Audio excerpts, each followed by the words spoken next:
Hey Noah, hey Jackson. Hey Alec, how are you doing? Doing well. How are you? Doing great. Happy to be here. Well, Excited for our conversation. Absolutely. See, we got James in the audience. Hey James, how you doing? Hope you're doing well. We're just gonna wait to get Dr. Murphy in here and kick things off shortly. Can you guys hear this? Can you hear me right now? Yep, can hear you perfectly. Perfect. And Dr. Murphy here, if you want to invite him as a co-host. All right. We can just wait for some people to get in here. Yeah, it might be a good I guess might be a good idea to pin a tweet for questions. Not on as a co-host, so yeah. I'll fill that up. I will fill that up. Hey Dr. Murphy, how are you doing? great. Excited to talk about tokenization. Always a fun topic. Yeah, James. Jackson, do you want me to lead? Do you want me to post the link to it as well? If you want to add me as a co-host, I can actually do it for you. Yeah, let me do that. Perfect. And yeah, we've got some listeners in here. Hey Drake, Brian, Rockstars. Hope everyone's doing well. Just getting everything set up, and we're about to kick this off. Thanks for being here. Perfect. Real quick before we hop in, I don't know if you guys have seen on Base Farcaster, but I have. It's almost like a better Twitter. Farcaster is on base chain, or are you talking about the thread based? No, it's on Base chain. Cool. All right. Well, we can get started. Well, Jackson, I don't know if you saw I invited you to be a co-host. Yep, I'd accept it. I'm getting this tweet pinned right now. Perfect. So we can get started here. And really excited for today's space. Obviously, we're doing this every Tuesday, alternating between real-world asset and whole life discussions. Today, the real asset discussion. And while we usually have a guest, today we wanted to talk about some of the initiatives we're doing at Infineo in the digital asset space. So my name is Alec Beckman, joined as way by co-hosts Jackson Blau and Noah Pollock, and our most frequent guest, Dr. Robert Murphy, who's our chief economist at Infineo. And what I wanted to start, because what we're doing is a little bit unique in the digital asset space. A lot of the time you hear about, assets like real estate or art or companies that are being tokenized. But we're doing something a little bit differently with life insurance. So really quickly, Dr. Murphy, if you be able to give the audience an explanation about what we're doing in the life insurance space and I guess the focus on whole life versus term. Yeah, sure thing. And so thanks everybody for tuning in, or if you were listening to this fact.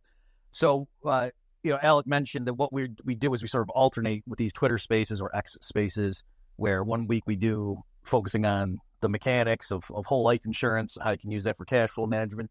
And then the other weeks, we focus on the tokenization of real world assets. But here's like the ultimate crossover event where we're talking about tokenizing whole life. But to make sure we're not leaving anybody behind, just real quickly, let me explain the basic mechanics of how these whole life insurance policies work. I'll be real fast, folks, because I know we want to get into the digitization and tokenization elements. So, there's term life insurance, which I'm sure everybody's familiar with. You pay a certain amount in premium either every month or every year, and you have death benefit coverage in force for the term of the policy. It might be 1 year, 5 year, 10 years, so forth. And so it's kind of like renting an apartment where you pay money to the landlord, and then you get a flow of shelter services. But when your term is up, when the lease ends, you move out of the apartment, and that's it. You don't have any equity in the apartment.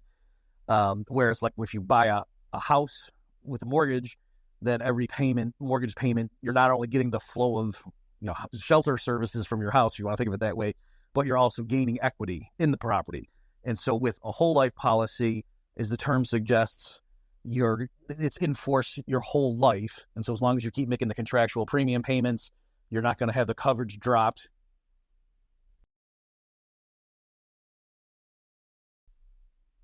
Hi, Jackson. Hey Alec, I'm putting a post up under our last space right now. Perfect. Telling people it was a technical difficulty. Perfect. And that we're here. Sorry about that, everyone. And it's like nothing ever happened, guys. We're back. All right. So would love to pick back up where we left off. So Bob, before the technical difficulties really interrupted, you were talking about what we're doing mechanically with whole life insurance and how it functions essentially, and you were comparing it to buying property versus renting property. So if you'd like to go back and start talking about that, we can hop right back into it. Yeah, sure. Thanks everyone. Sorry about that glitch. For a second, I thought, you know what? I don't want to hear him talking about anymore. You just gonged me. So yeah, the basic premise again, the basic underlying asset that we're dealing with at Infineo is whole life insurance. And not to recapitulate what I already said, the idea is the way these contracts work, you have a cash surrender value that increases with every payment you make. Well, even with the passage of time, just as a policy, even if it's paid off. And so that's what the special properties of that asset. And we'll talk more about this as this conversation unfolds, but that's the underlying assets. Just like you could tokenize, you know what real estate's like, you know what stocks are like, so forth. This is a policy that its turn in value marches up steadily over time. And if the insured, of course, happens to die, then you get the full death benefit at that point as well. So it's a peculiar asset, and a lot of the analysis people make of this stuff, I find, is because they don't really understand how it works, and so a lot of things people say are ill-advised. But that's the basic structure of this policy. So it's like a bond in many respects, but as we'll argue as we get into this conversation, I think it's superior to standard bonds in many ways. So I'll stop there and turn over to you guys. Awesome. Yeah, so I think one of the things that comes to me when it comes to life insurance, and before I joined Infineo, or really was working with Infineo even before I officially came on board, it was very clear to me how life insurance tied into crypto from a self-sovereignty aspect. So, I know you are big in the crypto space, and you come from a similar background as me. As you were in crypto and then learned about life insurance, and would love to hear your thoughts on where they kind of intersect from a sovereignty angle, and how some of the principles really align. Yeah, so I think what made the most sense for me is I think everyone can understand why crypto is becoming your own bank, or banking the unbanked is a thing you hear a lot. And so when I started learning about life insurance, especially whole life insurance, the concept of becoming your own banker kind of quickly made sense from a self-sovereignty aspect.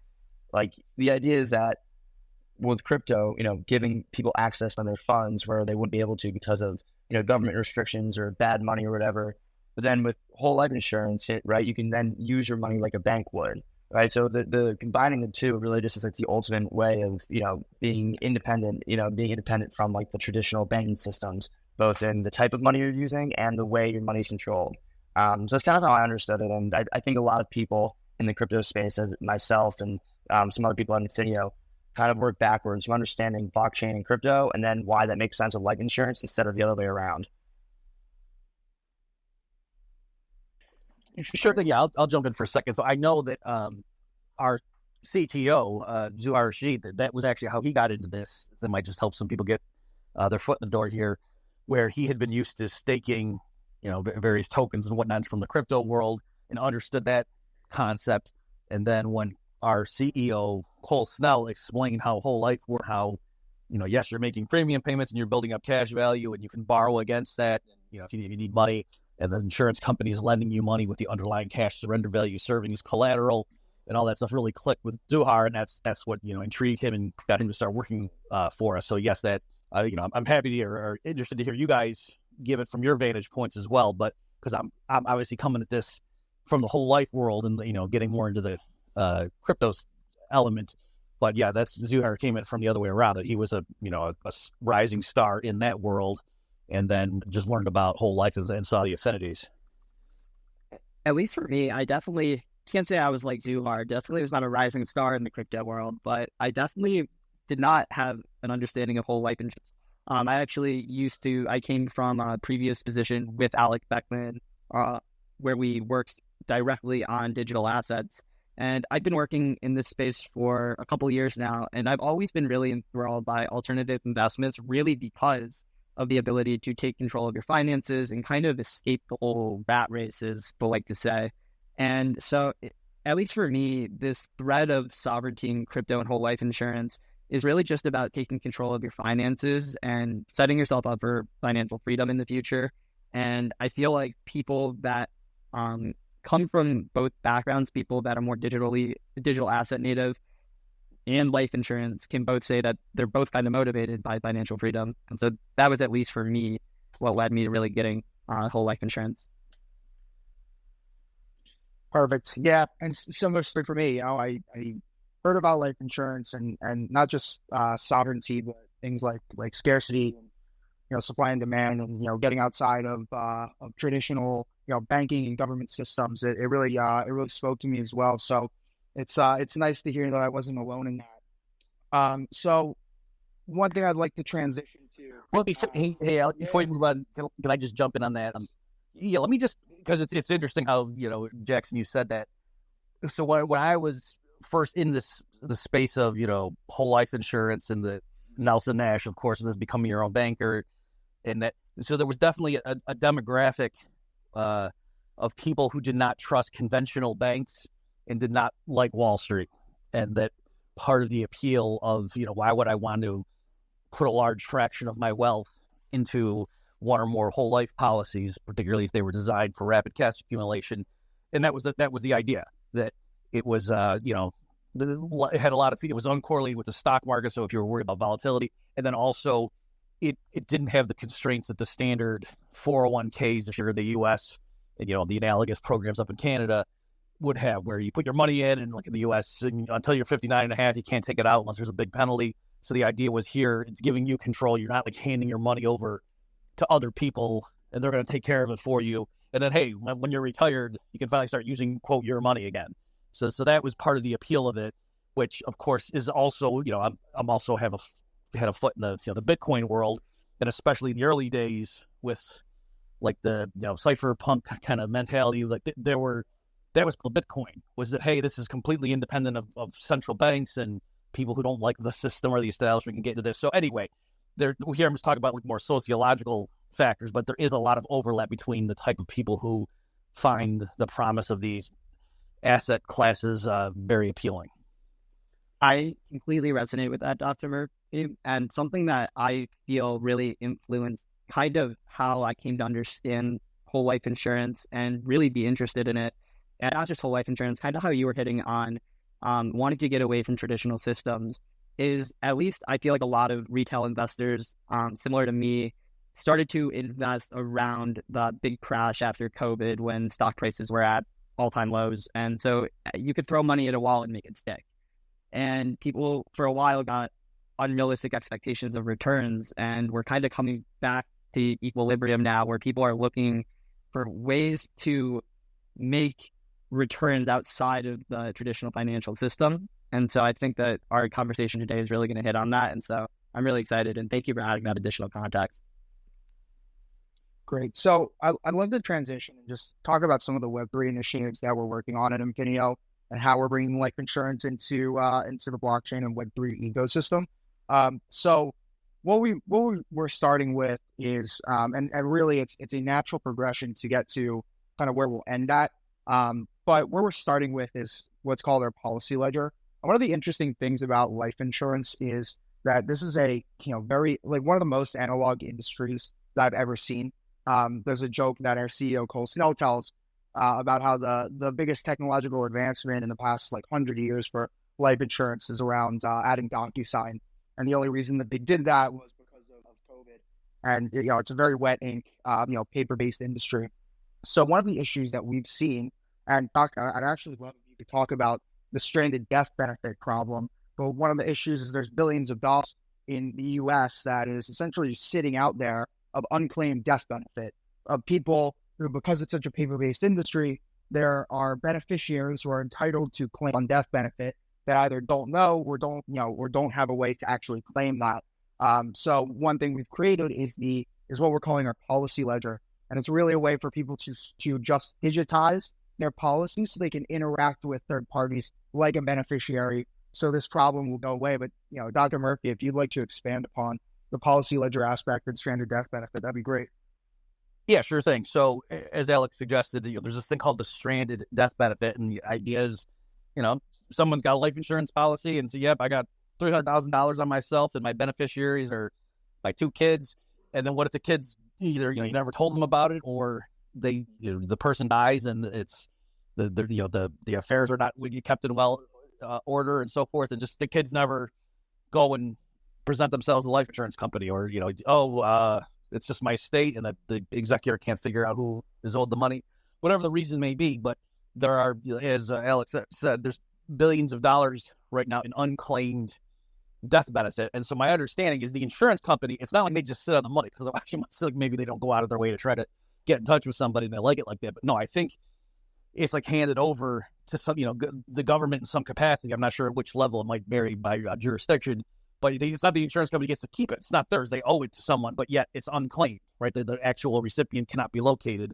And so that, again, that's one of the things with our policy ledger that we're going to solve for is you're going to, like the initial version, you can upload like a PDF of your whole life policy, which if you've ever, if you have such policies, you realize some of the readouts are mysterious at the least, that even those of us who work in this space, if I see an illustration from a company I'm not familiar with, sometimes I'm not exactly sure what's going on here in this table. What does that mean? And so this is obviously difficult for the end consumer. So we're trying to standardize that policy, and then you can manipulate things. You can, do charts and projections showing what's the cash value going to be in 30 years of the policy. What if I want to start putting money aside for my kids' education? Things like that. You can build in little scenarios, and it's really easy graphing tools and whatnot in order for you to interact with your policy. So that's one feature. But another one that's just low-hanging fruit is if you want, you can, type in the contact information of your beneficiaries. And then again, parameters are all up to the user. Like if you don't want them being notified, nothing will happen. But if you want to change the settings such this happens, then, maybe every year those people get a courtesy message from Infineo, just letting them know that, yes, you are the beneficiary named in this particular policy. And, if you have any reason to suppose there's been a change in status, let us know. We'll help you deliver and so forth. So that's the idea, that anyone who opts into our system, they can rest assured that their beneficiaries are actually going to get the money that they've been dutifully paying premiums for this whole time. Exactly. And thanks, Dr. Murphy. And where this leads to, that is really the first step of digitization. It's taking this paper-based policy, this paper-based illustration that you have, and putting it onto a digital format, which from there leads very well into, I think, one of the biggest parts of what we're building, which is our marketplace. And what we're doing is we're allowing people to take their digitized policies from the policy ledger, mint them into what we're calling a backed NFT, because these policies are truly fungible and truly unique. We're able to actually, take these policies, mint them as a BNFT, which is where we will allow people to actually go onto the marketplace and really, sell it, leverage the policies. And, for the buy side, you really can buy policies, whether from an individual perspective or from a pool perspective, which we'll talk about a little down the line.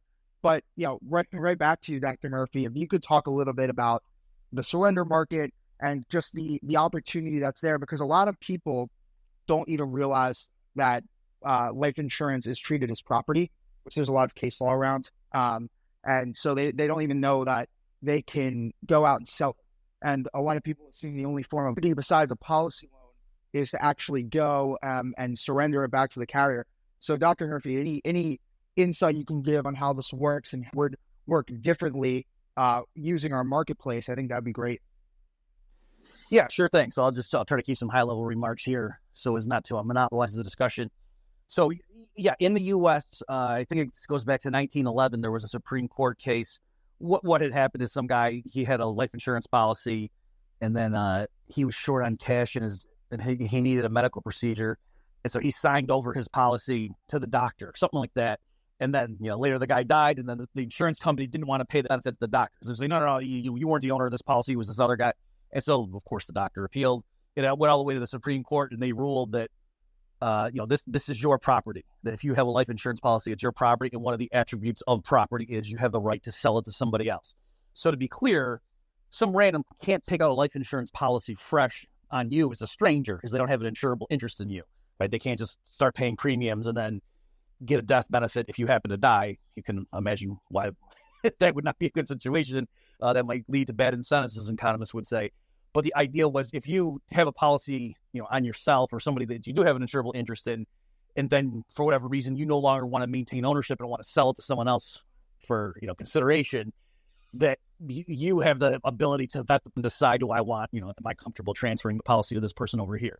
Okay, so that was what the Supreme Court ruled. So yes, this is well established, and there were subsequent rulings and regulation codifying all this. So in the U.S., there's the possibility of transferring your policy to someone else is definitely a viable thing. And at the same time, so don't be confused, there's what's called the surrender market. So these are totally separate things, but we here at Infineo realize there's a connection that we're going to try to take advantage of and bring value to everybody in the ecosystem. So the surrender market refers to people who no longer want to keep their existing policies in force, and so they surrender them back to the carrier for a spot payment for what's called the cash surrender value. And most recent data is something like 360 billion, that's billion with a B, per year of disbursements that the life insurance companies give out. Now some of that is for annuities, but still a big chunk of that is definitely just life insurance policies. And so what we realized is, if we, through our marketplace that we say it's going to be facilitated, the policy ledger is like the first step into that, where if there's like an online forum where people can have bids and so forth and just see, if I were to transfer my policy to somebody else, what could I get for it? That we think a lot of people are going to be able to get much more from some external party than what the official contractual cash surrender value is. In other words, some other investor would want to your policy as a cash management vehicle and would be willing to pay you more for that, the right to take that over, rather than what the insurance company is truly obligated to give you. And so if we can facilitate that market, the idea is that's obviously better for the original policy holder, right? They want to get rid of the policy and they would want to get more money for it than the carrier is going to give them, so they're better off.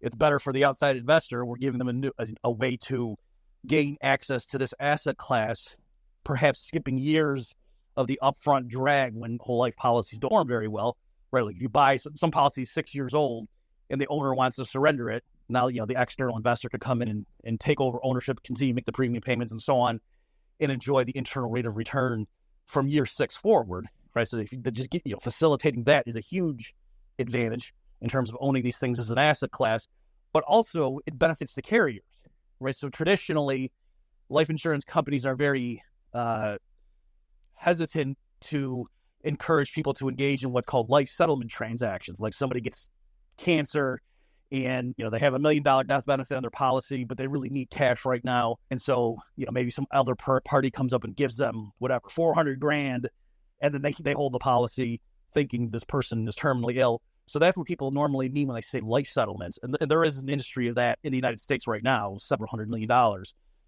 But that's not what we're doing at all.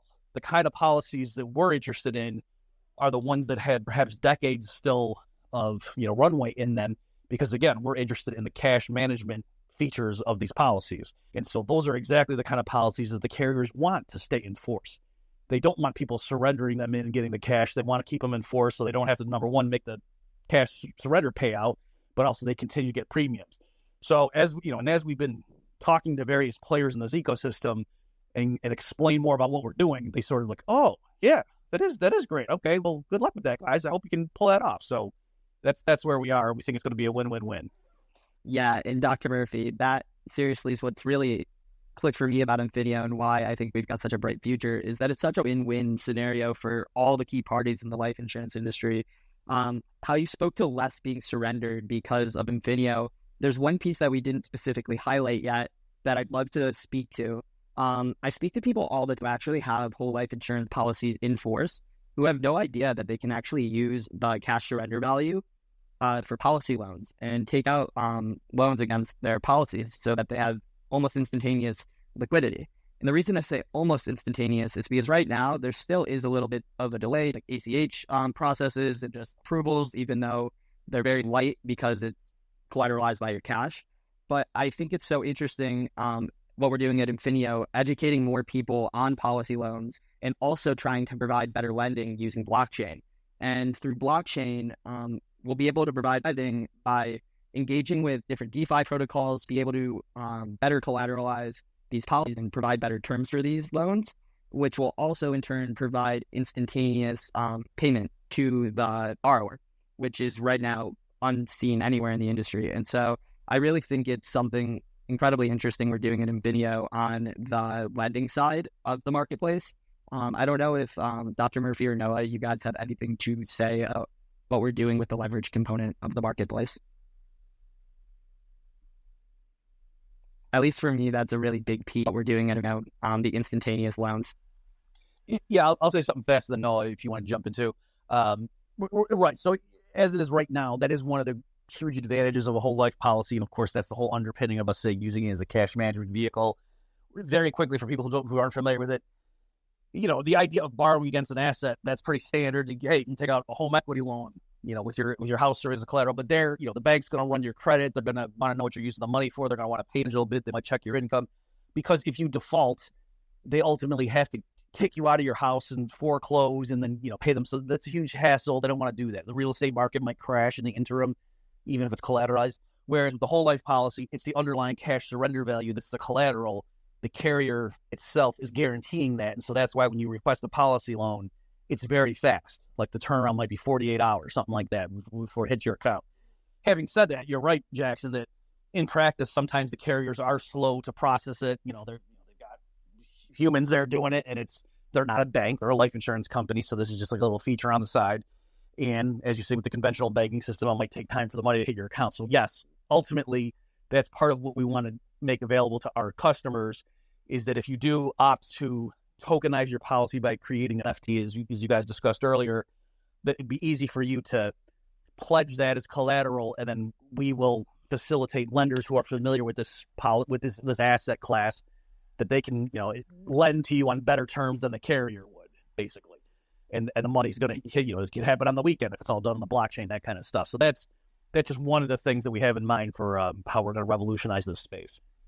Yeah, and I think it goes back to the self-sovereignty aspect, right? Like really truly becoming your own bank and having control of, your funds.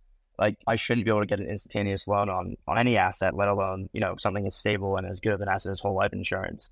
I mean, even right now, like in the DeFi space, although it's really easy to get loans, and they are instantaneous, they are pretty risky, right? Like you usually only get about 80% loan to value, and at the same time, like if the crypto markets crash, like you're pretty out of luck, right? Like they're going to take your money, you don't really have any recourse. But with whole life, you have a much more stable asset, 100% loan to value. It's really just be truly letting you become your own bank. I think that pretty much sums it up. Alec, do you have anything else to add to that regarding the marketplace? Yeah, well, I think it's just, where we're headed in the real world asset space. And, just for some context for the audience, I've been in the real world asset space in blockchain since around 2018. And, what we're seeing is when it started, a lot of people were very hopeful that the secondary markets for trading would take off very quickly. Marketplaces are not built overnight. So a lot of these ATSs, which are, really just regulated dealers permitted to trade private securities, on chain, they're still building up their investor base where they have some assets, they have some investors, but there's not an efficient market. So there's not a ton of volume and there's not a ton of trading occurring right now. So a lot of the attention has shifted towards the collateralization of these assets because they have what I like to call objectively appraised value. And I think, one of the most objectively appraised values is that of life insurance. It's super easy to value. Every year you get, an updated, illustration of your value of what's in the life insurance policy. So it's really easy to keep track of. So this is probably one of the easiest assets that there is to borrow against, similarly real estate. So the focus has moved towards collateralization, and, we are very focused on that as well. I think, the marketplace is a little different, and we're going to have to bring our own buyers, whether it's, buyers from, the retail market or institutions like pension funds or banks or hedge funds that are looking for a safe asset. And then additionally, groups like stablecoins, like Tether, like Circle, groups that are, that have these balance and hold, a large percentage of them in U.S. Treasuries, where right now, because of the inverted yield curve, Treasuries are extremely high. That won't last forever. Treasuries, if you have in the past 12 years, only 2 of those years, the Treasuries would have outpaced the growth from a whole life policy. So looking at groups like that, where they're digitally native and have these balance sheets, looking at those groups to become buyers on the marketplace as well. So we've got a long way to go. I think tokenization is in a more immediate version of liquidity that we can, but it'll be really interesting to see as the marketplace comes to fruition. Yeah, if I just jump in on there. So it's with stable, particularly those that are like tied to the US dollar, for example. I think what we're doing at Infineo is going to affect both sides of that market, both the suppliers of it and the demanders of it. So the people who are issuing the stable, because you say like a Tether's balance sheet or whatever, that if you go and look at it, they do have a lot in treasuries and other US dollar denominated assets, which makes sense because that's what they're promising that if you want to, you turn this back in, this is what you get. And so they have to have the ability to come up with a lot of dollars very quickly. And so, but that's what whole life insurance is, right? It's a dollar denominated asset. And as I said at the start of this call, it's not merely that, you got to sit around and wait for somebody to die and then you get a big payout. That no, there's built-in contractually guaranteed cash surrender value amounts. And those are very dependable. The life insurance companies don't invest in risky assets. And so that's part of what's going on. So in Infineo, for example, one of the things we're going to do is we're going to get a pool of curated whole life policies. We're going to select them on the front end, weed out ones we don't want, and just have ones that are in the sweet spot in terms of like the internal rate of return being above 4%, like that. Put a bunch of those into a pool and then issue tokens that are fractional claims on that pool, which we call them sound tokens. And I've done some analysis that for conventional, fixed income portfolio managers, including people who are issuing stable coins, it's the characteristics of the sound token, I think, just other, conservative fixed income assets easily. That they have a higher rate of return and lower volatility, so they have a high Sharpe ratio, if you're familiar with that terminology. All right, so just things like that. I think once our product exists and people see its performance, it's going to be rapidly adopted. And then going the other way too, that you guys mentioned you can pledge them in certain areas, but I think it's safer. Like you can earn a yield on the sound token because it's just based on the underlying growth in the pool of the whole life insurance policies that we've curated, and that's what we're able to pass through to the sound token holders. Whereas if if you have USDC or whatever it might be, you can pledge it somewhere, but in terms of you getting yield there, I think it's a lot more risk, at least depending on the specifics. Yeah, and really quickly, I just want to add that with sound token, really what we're creating is this diversified pool of whole life policies that's going to be managed by Infineo as a way to not prevent, but make it easier for institutions who are looking to instead of picking off policies one by one on the marketplace, be able to invest in a pool of these policies. So they have exposure to whole life. They have exposure to an asset that mimics whole life, like an individual policy where you can do things like take a policy loan, but instead against a pool. And then additionally, we're creating these Fback Securities, which will be kind of more specific pools of policies that are going and really being made specifically for institutions that are looking for certain return profiles, certain investment profiles, things like that. So just wanted to add some context there. Yeah, and one other thing that I just think is so interesting about these large treasury holders, and I mean, some of them do it right, and they're holding really short-term treasuries, but if in the event we do see a continued high interest rate environment, like some people are predicting, and I think actually you are predicting, Dr. Murphy, please correct me if I'm wrong, all these large treasury holders are going to be exposed to interest rate risk if they potentially need to go and find liquidity for these longer-term treasuries. Whereas with insurance policies, as we've hit on now pretty extensively, they have this guaranteed underlying cash surrender value that is not tied to the markets and is guaranteed. And these companies have paid them out for over 200 years. The surrender market, as we said, is a $360 billion industry. And so it's very, very stable. And we're arguing it could potentially be even more stable than these U.S. treasuries or as a diversification tool. Yeah, great. Yeah, just real quick, I'll comment on that. Thank you, Jackson. So, right, and so folks, again, it's just, it was interesting for me as an economist coming. So I've been working with whole life insurance. Going way back. Carlos Lara was the one who introduced me to Nelson Nash's book, and then I met Nash himself. But it wasn't until coming to Infineo and then studying some of this stuff in terms of the digitization and then what's the proposition that we're making to an institutional money manager, that some of these features like we're jumping out at me, things that I hadn't fully realized before. So for example, yes, right now, U.S. Treasuries are considered very safe, right? A low default risk. Maybe that's an accurate assessment, or maybe it isn't, but let's assume for the sake of argument that it is, and U.S. Treasury is not going to default. Still, as we've seen, that's why SVB got in trouble and they went under. It's not that they were investing in, crazy real estate deals in Thailand or something. They were sitting on a bunch of Treasury. But what happened is the Fed raised interest rates more rapidly than people had thought. And then that caused, the present market value of the Treasuries that banks were sitting on to go down. And interest rates go up, the value of your bonds goes down. With a whole life policy, that doesn't happen. Even though it's a fixed income asset, and you might think, in some ways it's kind of like a bond, but the payoff date is uncertain. And to a first approximation, that's an okay way to think about it. But again, it's a bond where there's a pre-published or guaranteed buyback schedule, which is what's called the cash surrender value, right? So that it'd be a very interesting type of bond that has that built-in feature, and so in a sense that puts a floor on what the market value of this asset can be in the future. Whereas with a 30-year Treasury, its value can fluctuate wildly depending on what happens to interest rates while you're sitting on a thing. If you had to sell it before, instead of holding it to maturity, you might take a loss. Whereas again, with these whole life policies, there's like a floor, a staircase that marches up over time. If I had to get out, I can just turn it into the carrier for this amount. It's not the carrier's going to say, oh, well, when we told you that number, interest rates were such and such, but now interest rates went up a lot. So they can't do that.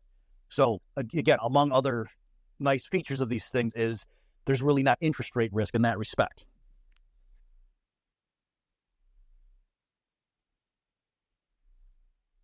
On that note, Alec, I think it could be really interesting. We've talked about our diversified pool sound, which is kind of a good fixed income alternative. But for those looking for potentially a little more risk, we've seen a big movement into alternative investments over the last couple of years.